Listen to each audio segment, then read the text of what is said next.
안녕하십니까. 신천식의 이슈 토론입니다. 날씨가 추워지면서 입시 걱정을 하는 학부모나 학생들이 많아지고 있는데요. 입시는 대한민국 국민 모두의 관심사이고 모두가 다 전문가입니다. 교육에 관한 이야기는 어디서건 화제를 독점하고 있는데요.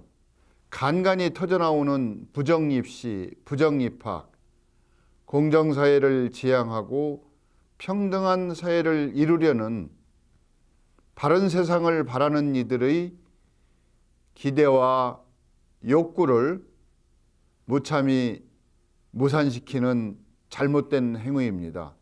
오늘 박 변호사와 함께 바라보는 세상 이야기에서는 부정입학, 부정입시, 사회적 의미와 법률적 판단에 대해서 살펴보고 앞으로 우리나라 교육의 열기를 어떻게 해서 순기능과 긍정적인 역할을 할 수 있는 방향으로 끌고 갈지 같이 고민하는 시간 마련했습니다. 오늘 나오신 분 자기소개 좀 한번 하고 인사 좀 해주시죠. 예, 안녕하세요.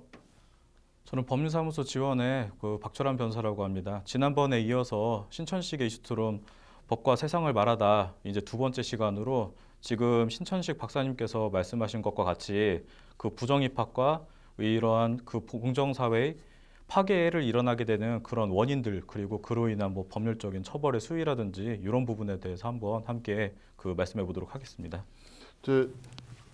우리가 흔히 부정입학, 부정입시 그러면 옛날부터 이것이 악순환의 연결고리라고 할까?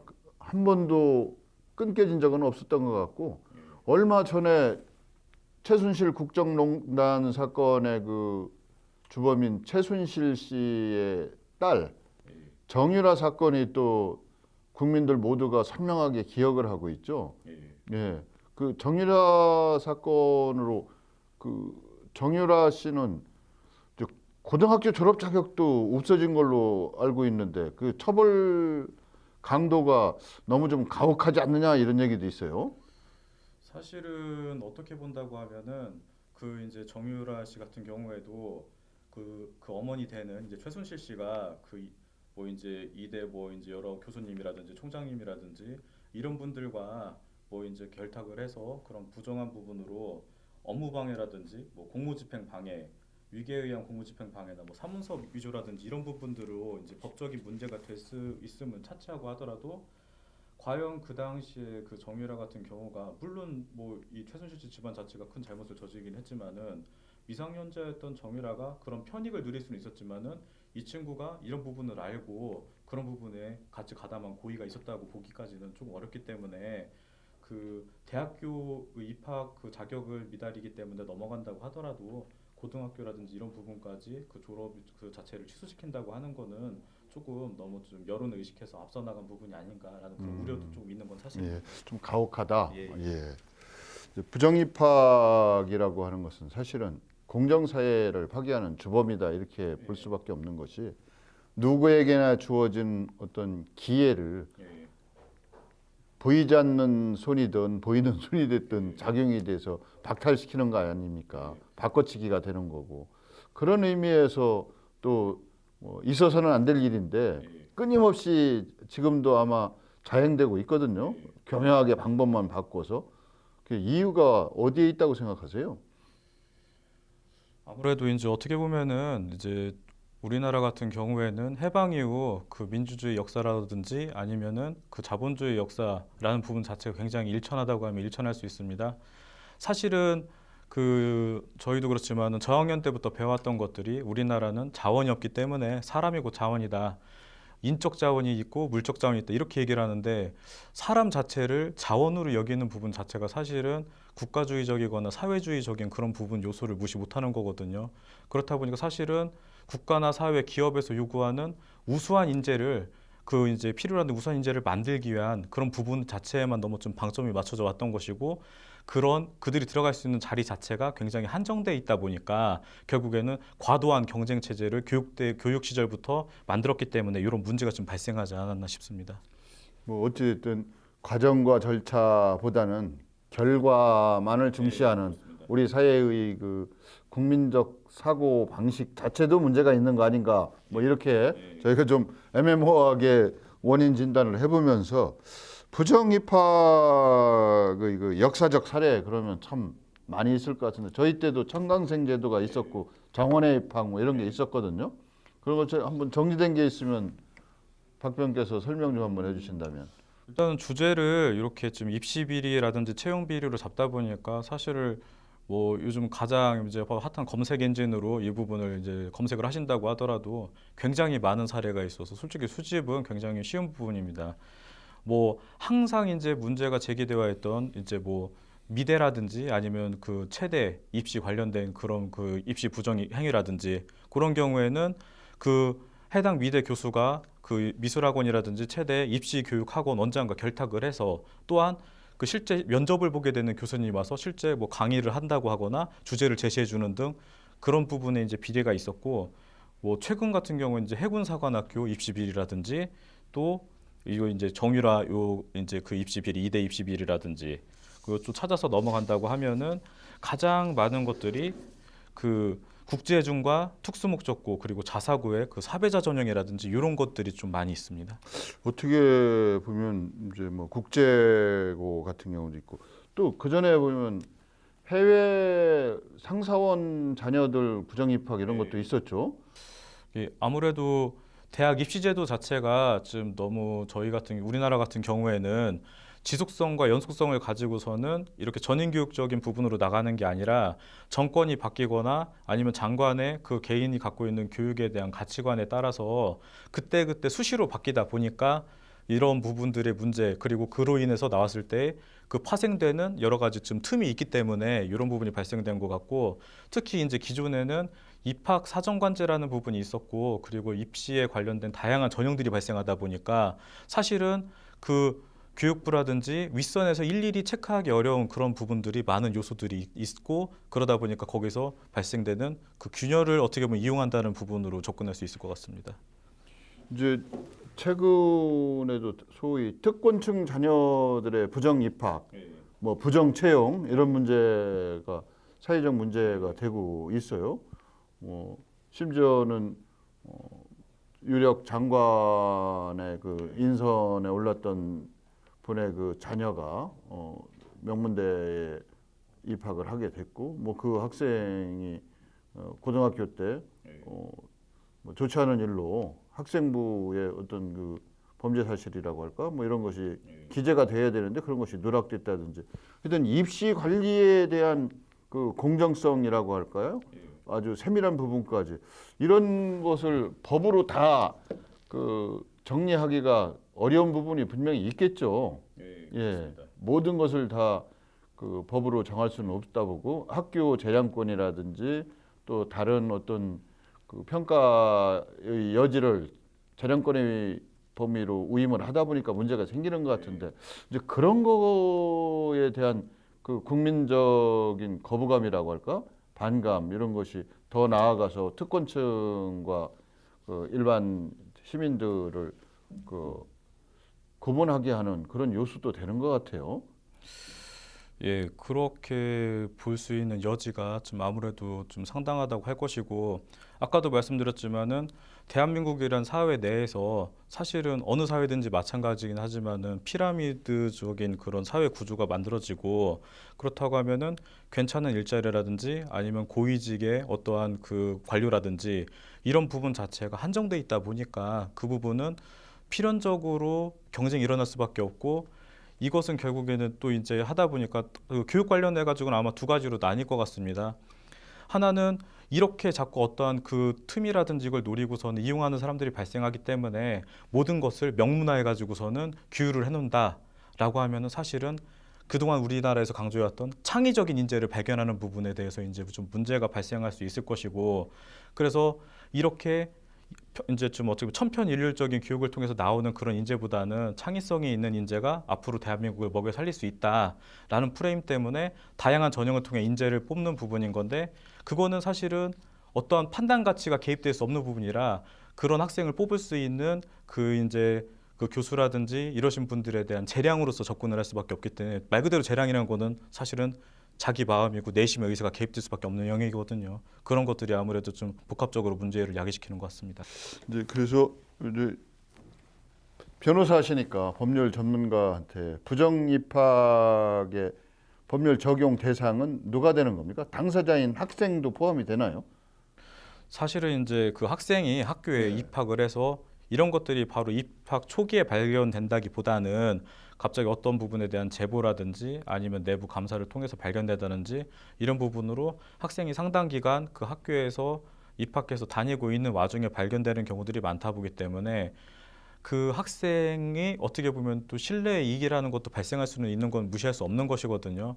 그러다 보기 때문에 그 학생 본인에 대한 입학 취소라든지 이런 부분보다는 실질적으로 형사처벌이라고 한다고 하면은 그런 청탁을 한 행한 당사자에 대한 뇌물죄를 적용한다든지, 그 받은 부분에 대해서 뇌물수수죄를 이제 좀 적용을 한다든지 이런 부분이 되는 것이고, 학교에 학생을 뽑을 수 있는 그런 업무를 방해했다라고 보기 때문에 이제 위계에 의한 업무집행 방해라든지, 그리고 또 거기에 교육청이라든지 이런 교육기관이 연결돼 있다고 하면은 공무집행 방해 등 그런 부분으로 형사적으로 문제가 될 수는 있습니다. 이제 형사 미성년이라고 하는 제도가 있지 않습니까? 이 형사 미성년자는 이제 이 부정 입학 같은 경우, 예를 들어서 국제중 입시 비리가 사배자 전형 사회적 배려자를 가장했다는 거 아닙니까? 그래서 들어갔다는 입학을 했다는 얘기인데, 그때 그 학생한테 죄를 묻는다는 거, 예를 들면 그때까지 학교 다닌 것을 근본적으로 없는 걸로 환원시킨다든지 뭐 이런 게 법률적으로 가능한 거예요? 학생에 대한 부분은 아까도 이제 말씀드렸다시피 솔직히 이제 뭐 그 학생이 성인이고, 그리고 거기에 대해서 이러한 기망 행위를 학교 쪽의 입학 사정에 관련된 업무를 기망하는 부분에 일정 부분 기여를 했다라고 하면 분명 형법적인 부분에서 문제가 적용될 수 있지만은, 이제 이런 미성년자들이 과연 이러한 부분 적극적인 기망에 개입을 할 수 있었냐라는 부분에서는 솔직히 그 부분에 대해서는 뭐 어떤 이런 페널티를 무는 부분에 대해서는 조금 회의적이라고 봐야 될 것 같습니다. 다만 적극적으로 본인이 기망을 해서 이제 본인의 그 잘못된 자료가 있는 생활기록부에 대한 그런 표현들을 자기가 몰래 침투해서 뭐 지운다고 하든지, 아니면은 다른 그 학생들과 같이 연계를 해가지고서는 본인의 성적을 조작하는 데 깊이 참여한 부분이 밝혀졌다라고 하면은 그것은 논외로 하고, 이제 그 어떻게 보면 그 논외라고 하는 부분 자체는 입학 부분에 대한 것들을 취소하는 건 별개로 하고, 형사적인 부분에서의 그 처벌을 묻기는 쉽지는 않을 것 같습니다. 그래서 지난번 이제 정유라 사건이라고 이렇게 저희가 명명을 한다면, 이제 대학 입학 취소는 뭐 당연하다고 생각할 수가 있는데, 본인이 또 고등학교 때도 그 출석 여부를 따져서 그것도 취소한 걸로 이렇게 알려지고 있거든요. 그런 것이 처음에 저희가 과연 법률적으로 검토해 볼 때 적절한 조치였느냐, 이제 그건 어떤 다툼의 여지는 좀 있다고 보는데 어떻습니까? 그 부분이. 예, 어떻게 보면 그 부분 자체도 그런 어떤 졸업 취소 처분이라고 할 것인데, 처분 자체도 소급돼서 적용되다 보니까 사실은 졸업하고 나서 상당한 시점이 흐른 뒤기 때문에 이런 부분에 대해서는 어느 정도의 것에 대해서는 좀 보호할 것은 보호해 줘야 되는 부분인 건데, 그 졸업 이수라고 하는 부분은 사실은 이 사람들이 애당초 이런 부분에서 기망이 있었긴 하지만은 졸업 이수는 분명 형식적으로 채웠다고 되어 있기 때문에 그 기존에도 졸업을 허용을 해줬던 부분인 건데, 그거를 너무 파고 들어가다 보니까 사실은 이런 생각은 할 수는 있는 부분인 거라고 생각됩니다. 이제 대학 입시 관련된 부정은 별개로 한다고 하더라도, 만약에 어머니가 최순실이 아닌 일반적인 그 재벌이라든지 아니면 대기업 임원의 자녀였다라고 하면은 과연 고등학교 졸업 사실까지 확인하기 위해서 이렇게 들어갔을까라는 라고 하는 거는 일반적으로 다른 사람들에 대한 처벌 기준보다 본인에 대해서 특정인에 대해서 오히려 좀 가중한 부분으로도 볼 수 있기 때문에 너무 어떻게 보면 좀 여론을 너무 의식하지 않았나 이런 일정 부분 그런 생각을 할 수도 있겠다는 거죠. 이제 최근에 보면 특히 이제 특권층들 자녀가 부정 입학하는 사례가 왕왕 이제 그 발견이 되는데 그것이 생활기록부를 조작한다든지 또 어떤 경우에는 그 부모가 고등학교 선생님인데 본인이 직접 자녀의 그 생활기록부를 조작해서 수시 전형으로 입학을 하게 한 사례도 있어요. 이제 그런 경우 이제 어떻습니까? 그 뭐 친족에 의한 법률 뭐 이런 걸로 해서 그 범법 혐의이면은 틀림없습니다만 가중처벌의 대상이 되는 겁니까? 일반 형사범으로서 취급을 받고 벌을 받는 거예요? 어떻게 되는 거예요? 사실은 이 부분에 대해서는 아까도 말씀드렸다시피 굳이 뭐 친족이라고 해서 가중처벌을 받거나 이렇다기보다는 사실은 그 이런 부정한 행위를 통해 갖고서는 본인들이 어떠한 이익을 얻었다고 했었을 때 이것을 내 자식이기 때문에 아니면 다른 사람의 자식인데 내가 어느 정도의 금품을 받고 나서 이렇게 해줬다는 것 같이는 그 위법했다는 가치 자체는 동일하다고는 할 수 있지만은 사실은 학부모가 이렇게 선생님으로 있다가 본인의 자녀의 성적을 위조했다라고 했었을 때는 그 도덕적인 비난이 아무래도 사실은 그 선생님을 믿고서는 최소한 그 우리 사회에서 기대하는 선생님들에 대한 그 청렴성이라는 부분에 대한 그 가치 신뢰가 하락되는 부분도 피할 수는 없는 부분인 것이고 이런 또한 최소한 얘기한다고 하면 그 반의 클래스를 형성하는 그 학생들이 우리 선생님은 그래도 공정할 것이라고 하는 그런 기대감마저도 아무래도 좀 파괴되는 부분이 있기 때문에 그런 도덕적인 비난 가능성이 높을지언정 형사적인 부분에서는 조금 더 이게 강화된 처벌로 가기는 어려울 것 같습니다. 입시도 그렇고 그 채용 비리에서도 보면 면접위원들이 면접 점수를 조작해서 당락 여부가 갈려요. 뭐 최근의 보도를 보면 상위권에 충분히 합격선에 들어있는 채용 희망자가 면접 조작으로 점수 조작으로 인해서 뭐 탈락이 됐다라든지 그 엉뚱한 사람이 그 하위권에 있던 사람이 탈락돼야 될 사람이 취업에 성공했다든지 뭐 이런 경우도 있고 똑같이 대학 입시 같은 경우도 특목고나 뭐 이런 데서 이런 사례가 있는지 몰라도 중학교 국제중학교 같은 경우가 이런 사례가 있었다고 보면 이런 일이 아주 예외적인 건 아닌 것 같아요. 사실 이제 어떻게 보면은 우리나라의 전반적인 그 시민 의식이 그 올라가는 대신에 아직도 사실은 급격하게 성장하다 보니까 다른 부분 나와 상관없는 부분에서는 굉장히 청렴한 걸 요구하지만은 막상 내가 당사자가 된다고 하면은 왠지 그거를 회피하고 뭔가 새길이 있다고 하면 새길로 가고 싶은 그런 부분들이 좀 많이 등장하다 보니까 이런 부분이 문제가 되는 것 같습니다. 그래서 이제 면접위원이 예를 들어서 복수의 면접위원이 들어간다고 치면 이제 누군가가 점수를 많이 줌으로써 그 평균 점수가 올라가는 거 아닙니까? 대개 이제 평균으로 합산하면 그러면 그 사람도 어떻게 공범이라고 해야 되는 거예요? 뭐라고 해야 되는 겁니까? 그런 경우는 그러다 보니까 본인은 전혀 의식을 못할 수도 있잖아요.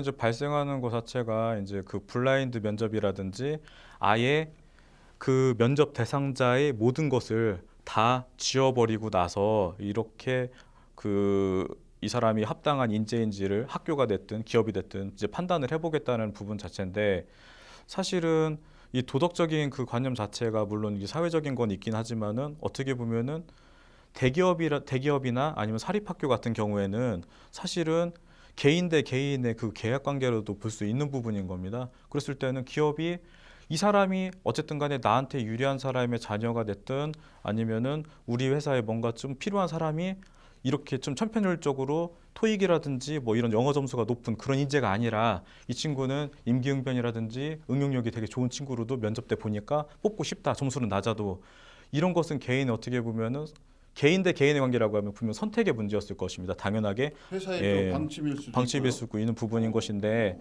그런 부분에까지 너무 좀 엄격한 그 청렴의 기준이 적용되는 것은 아무래도 좀 그 문제의 소지가 있지 않나 이런 생각도 이제 좀 들고는 있습니다. 근데 어떻게 보면 조금 저희가 확장해서 얘기하는 건데 저희가 자본의 종류를 최근 들어서 이렇게 보면 경제적 자본도 자본이고 예, 지식 정보 자본도 자본이 되고요.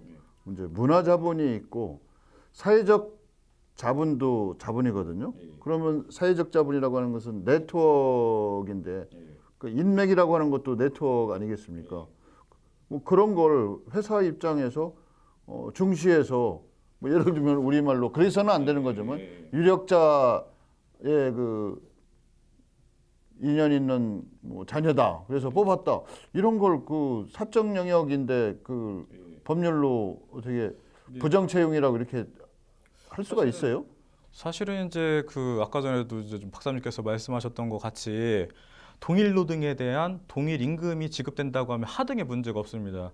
이게 1980년대, 90년대 초반 같이 중소기업과 대기업의 임금 차이가 별도로 크게 발생하지 않았을 경우에는 이런 부분이 크게 문제되진 않고 이렇게 굳이 애를 쓰면서까지 대기업에 들어가지 않으려고 노력할 것인데 지금 이미 그 임금의 격차가 상당하기 때문에 이렇게 좋은 일자리가 있으면 이거를 다 같이 누구한테나 지원할 수 있는 기회가 주어져야 되는 것으로 생각해야 되는 것이지 왜 이렇게 좋은 일자리를 소수의 편중된 사람한테만 다시 줘서 결국 이런 것 자체가 부의 대물림이 되는 거 아니냐라는 부분까지 연결되다 보니까 결국 솔직히 말씀드리면은 그 공적인 영역에 들어가는 자리에 지원했었을 때나 이렇게 엄격한 도덕적인 기준이 적용돼야 되는 부분인 것이지 이것이 일반 사기업까지 적용되는 부분은 어떻게 보면 좀 무리가 있을 수도 있는 부분이거든요. 이게. 최근 공기업 채용 비리 이걸 가지고 네. 이제 사정에 그 칼날을 들이대고 있는 것 같은데 물론 이제 그건 잘못됐죠. 네. 그런데 이제 공기업은 공공이익이라고 하는 공익 실현과 사익 추구라고 이윤 창출 두 가지를 동시에 네. 달성해야 되지 않습니까? 네. 뭐 흔히 두 마리의 토끼를 잡는다고 하는데 네. 그런 경우 그 아까 얘기한 블라인드 테스트라든지 네. 뭐 이런 것을 일률적으로 확대 적용한다는 건 그런 의미에서 보면 조금 문제가 있는 거 아니에요? 하지만 이제 그 공공기업, 우리나라의 공공기업에 약간 어떻게 보면 특색 일수가 있는 것인데 예전에는 분명 그 관 주도의 그 고도 성장기를 거쳤을 때는 이 그 공공적인 수요에 따른 업무를 맡는 그런 파트에 그 기업이 필요했던 부분인 것이고 이것을 공단이라는 형식으로 이제 그 보유를 하고 있다. 너무 그 이제 어떻게 보면 IMF 이후라든지 이런 부분에서 그 어떻게 보면 개혁이 필요하다라고 하고 너무 관에서 관리를 하다 보면은 그 비대해진 몸집으로서 세금 먹는 하마가 된다라는 논리 때문에 이것을 점점 민간 기업화하고 준화해서 개혁을 하다 보니까 결국 공사라는 지금 말씀하신 것처럼 공적 기능도 있고 사실은 사익도 추구해야 되는 애매모호한 그런 기업이 탄생을 한 부분인 건데 사실은 이 역시도 블라인드 테스트라든지 공정성은 좀 더 강화돼야 되는 부분이 그 자체가 갖고 있는 공적 기능 그리고 공공기관이기 때문에 민간 기업처럼 수시로 실적이 안 좋다고 해서 바로 망하는 부분은 아니거든요. 그러다 보니까 여기에 들어가게 되면은 정년도 보장되고 오히려 민간 기업보다 업무 압박이 줄기 때문에 사실은 또 여러 사람이 선망하는 그런 자리가 돼버리는 거죠. 이제 부정 입학이라고 하는 것이 사실은 우리 국민들이 갖고 있는 의식 수준이나 또 어떤 그 학교를 좋은 학교라고 생각하는 이 인식 수준이라고 할까 이런 거하고 떨어져서 생각할 수는 없어요. 이제 우리나라는 과거부터 그 산업공상 뭐 이렇게 해가지고 공부하는 선비를 가장 사회적 그 최상류층에 놔줬거든요. 계급적으로. 그래서 그런 그 공부하는 선비에 대한 그 의미가 다른 나라하고는 비교할 수 없을 것 같은데 이게 그 지금 들어와서도 그 인서울이라든지 스카이라든지 이런 대학을 선호하고 그런 그 학교 출신자를 우대하는 뭐 이런 잘못된 어떻게 보면 잘못된 관행이죠. 그 우대라기보다는 이제 아까 전에도 말씀드렸다시피 만약에 삼성전자에서 근무하는 임금이 월 200만 원이고 이렇게 대화공단에서 있는 업체에서 일하는 부분의 임금이 200만 원이라고 하면은 과연 삼성전자에 뭐 삼성 입시라고도 할 정도로 하는 그 이제 그 시험을 볼 때 그렇게 많은 인재가 과연 지원할 것이냐. 또한 공무원 연풍이 불고 있습니다. 지금 같은 경우에 공무원이 호봉이 올라가는 그 속도가 늦고 정년 보장이 안 되며 실적대로 10년마다 한 번씩 그 강제로 퇴사하게 하는 부분이 존재한다고 하면 이렇게까지 과연 몰릴 것이냐라는 부분은 한번 물론 극단적이긴 하지만 생각을 해봐야 되는 부분인 거죠. 근데 중요한 건 특정 대학을 나왔느냐가 그 사람 채용의 기준이 되고 특정 대학 들어가는 것이 그 사람이 인생 성공에 보장이 된다고 하는 이런 인식, 이게 좀 바뀌어야 되는 거 아닌가 싶어요. 그래서 이제 연장선상에서 그 특정 인원들이 왜 희소성이 있는 인원들을 이제 어떻게 보면은 이 사람들은 채용 기회가 더 우선적으로 주어지고 유리하게 가느냐라고 했었을 때는 1970년대, 80년대만 하더라도 그 각종 대기업들이 그룹 집단으로 존재했었을 때는 상당한 규모의 인재들을 만약에 한 1년에 2만 명이라고 하면은 2만 명을 뽑아서 왔는데 점점 그 대기업 집단을 해체하는 부분이 되고 그 어떻게 보면 이제 임금 자체가 이제 좀 상승이 되다 보니까 결국에는 이 사람들은 이거를 기계화를 한다든지 산업화 과정에서 이렇게 좀 전환이 되다 보니까 사람이 일할 수 있는 그 좋은 직장에서 일할 수 있는 사람의 숫자는 점점 줄어들게 되는데 이제 누적되고 이렇게 나오고 있는 사람들은 한정이 돼 있다 보니까 결국은 예전에 90년대에 서울대 이제 인서울 이제 예를 들어서 좋은 학교들에 들어가는 그 인원하고 그리고 인원들이 만약에 2,000명이라고 했을 때 좋은 자리가 3, 4천 자리가 있었다라고 하면은 충분히 지방 지역에 있는 인재들한테도 기회가 들어갈 수는 있지만은 이 인원 자체는 줄어들지는 않습니다. 근데 그 좋은 일자리들은 점점 줄어들기 때문에 지금 자체 인서울 중에서도 뭐 서울대라든지 대표적인 뭐 연세대라든지 고려대라든지 이런 좋은 학교를 나온다고 하더라도 지금 현재는 바로 채용이 되는 것들이 아니라 이 사람들도 또 한동안 취업 준비를 해야 되는 부분이기 때문에 결국에는 질 좋은 일자리가 그만큼 줄어드는 것이 문제가 있지 않나. 근데 일자리가 많으면 뭐 좋은 학교를 나오지 않아도 취업을 할 수 있고 좋은 대학을 가려고 부정까지 또 아니면 무리한 어떤 수단 방법을 동원하지는 않겠죠. 이제 기본적으로 그것도 해답 중에 하나가 될 테고.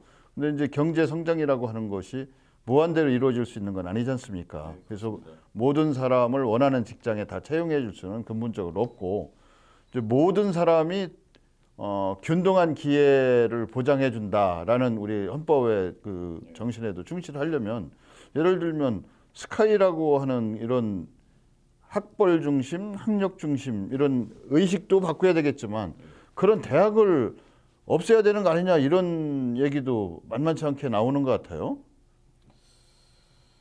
실질적으로는 대학을 없애는 부분 자체는 너무 이제 또 좀 이제 명문 대학이라고 하는 대학을 그래서 이제 그 지난 교육 정책들은 아마 그랬을 것입니다. 이것들 어떻게 보면 이게 카르텔이 아니냐, 이걸 철폐해야 되는 것이 아니냐라는 부분으로 주장을 하는 것인데 이것을 예방하기 위해서는 분명 다른 학교들에 대한 재정 지원이라든지 이런 것을 통해서 다른 학교들의 경쟁력이라든지 각자의 특화 분야를 만들 수 있도록 이렇게 방향이 선행돼야 될 것인데 그런 부분들이 좀 등한시하고 오히려 이렇게 그 예산을 지원해 줄 수 있는 그 평가 기준 자체가 논문 수라든지 교원의 수라든지 뭐 이런 것들 질적인 부분들이라든지 양적인 부분을 요구하는 것들은 결국 기준에 이미 갖춰진 학교들한테 더 유리하다 보니까 사실은 그런 목적에서 사업을 해서 지원을 한다고 하더라도 대부분의 예산들이 그런 학교들한테 더 좋은 학교들한테 편중되는 것들이 좀 문제가 있었던 것 같습니다. 오늘 이 자리에서 뭐 다 모든 해법을 검토할 수는 없지만 적어도 고등학교 들어갈 때 인문계교나 실업계교를 이제 구분해서 들어가지 않습니까? 근데 인문계 고등학교가 압도적으로 많고 실업계 고등학교는 많지 않아요. 요즘은 뭐 조리 전문 고등학교도 있고 뭐 애니메이션 전문 고등학교, 게임고 뭐도 많이 생기기는 하지만 근데 이제 그 사회적인 평가가 인문계 고등학교를 못 갈 형편이 되니까 실업계를 가는 거다 뭐 이렇게 좀 평가절하는 경향이 있어요. 사람 자체도 조금 무시하고 이런 인식이 바뀌려면 또 뭐 시간도 필요하겠지만 실업계라고 하는 것이 그 결국은 뭡니까? 그 공업이나 상업이나 뭐 다른 쪽, 뭐 수산이나 뭐 이런 쪽 아니에요. 꼭 필요한 거 아니에요. 인간 생활에 있어서. 근데 왜 이것이 그 무시되고 이것이 저 같이 평가절하되고 왜 이래야 되는지에 대해서 저희도 한번 고민을 해봐야 되는 거 아닌가 생각이 드는데.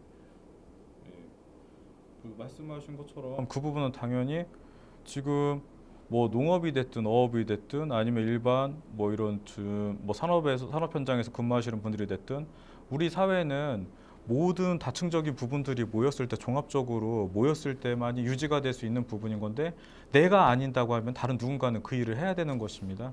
근데 그 부분에 대해서 너무 지금 그 소위 말했던 그 산업공상이라는 부분에 대한 그 깊은 이제 좀 인식 때문에 그런지는 몰라도 너무 기술적인 부분에 대한 좀 천대하는 그런 부분들이 좀 존재하는 게 어떻게 보면 좀 문제라고 생각되어지고 그러다 보니까 사실은 이 사회에서 필요로 하는 인문계적인 직장을 초과해서 많은 사람들이 너무 인문계로 가게 되는 것들이 이제 좀 문제가 된다고 볼 수 있습니다.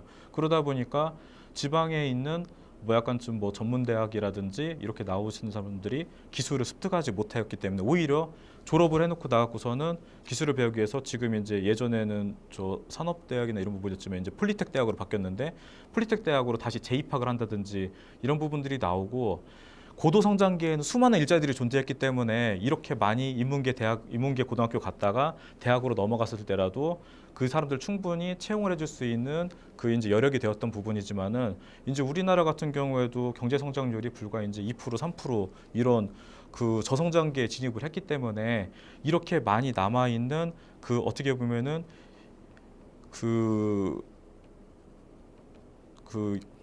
표현 자체가 좀 그렇기는 하지만은 그 잉여로 남아 있는 그런 인원들 자체가 결국에는 이렇게 계속 모여 있는 것 자체는 사회적이나 국가적으로도 낭비이기 때문에 결국에는 이런 취업난이 역설적으로는 가중된다고 했었을 때는 인문계 가가지고서는 이제 대학 갔다가 취업을 못 해갖고서는 한동안 방황하느니 바로 기술을 배워서 바로 이 산업 현장에 이제 좀 투입이 돼서 이제 그 일을 할 수 있는 그런 인원으로서 이제 받아들이게 되고 나도 그럼 그렇게 한번 공부에 취미가 없으니까 이런 식으로 진행해보는 것도 나쁘지 않다라는 사례들을 주변에서 조금 더 보게 된다고 하면은 어느 정도 시간이 지난 시점에서는 조금 이제 좀 이런 인식들 자체가 좀 나아지지 않을까 그런 생각을 합니다. 저희가 부정 입학이나 부정 채용을 어떤 당위성과 명분만 가지고 이게 공정한 기회를 누군가에게서 빼앗는 거기 때문에 나쁘다 이렇게만 볼 게 아니고 누구라도 자기가 적성과 능력에 따라서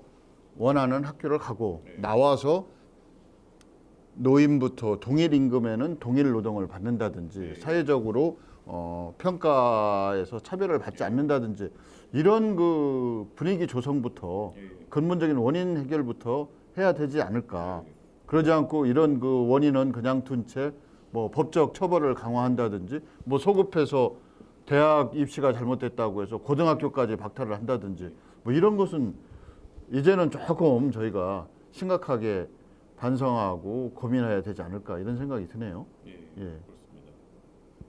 자, 오늘 신천식의 이슈 토론은 법과 세상을 말한다라는 주제로 고정 게스트인 박철환 변호사와 함께 이야기를 나눴습니다.